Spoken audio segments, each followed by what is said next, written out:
13 మంది ఒక లోయలో 18 రోజులు చిక్కుకుపోయారని మీకు తెలుసా? ఈ స్టోరీ 2018 జూన్ 23 థాయిలాండ్లో జరిగేది.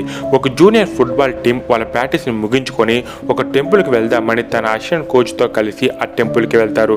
రాత్రి చాలాసేపు అయినా తమ పిల్లలు ఇంకా ఇంటికి రాలేదని వాళ్ళ పేరెంట్స్ హెడ్ కోచ్కి ఫోన్ చేశారు. అప్పుడే ఆ టీంలో ఉండే ఒక అబ్బాయి వాళ్ళందరూ టెంపుల్కి వెళ్ళారని, నాకు హెల్త్ ప్రాబ్లం ఉండడం వల్ల నేను పోలేదని చెప్పాడు. వెంటనే వాళ్ళందరూ టెంపుల్ దగ్గరికి వెళ్తారు. ఆ టైంలో భారీగా వర్షం కూడా పడుతుంది. హెవీగా వాటర్ ఫ్లో అవ్వడం వల్ల వాళ్ళు పోలీసులకి ఇన్ఫార్మ్ చేస్తారు. వెంటనే పోలీసులు ఈఆర్టీ మెంబర్స్కి ఇన్ఫార్మ్ చేసి బాగా ఎక్స్పీరియన్స్ కలిగిన 2 డ్రైవర్స్ని లోపలికి పంపించారు. ఆ 13 మందిని ఎలాగో కనిపెట్టేశారు. 18 రోజుల తర్వాత ఆ 13 మందిని బయటికి తీశారు. ఇది ఫేక్ స్టోరీ కాదు, రియల్ స్టోరీనే.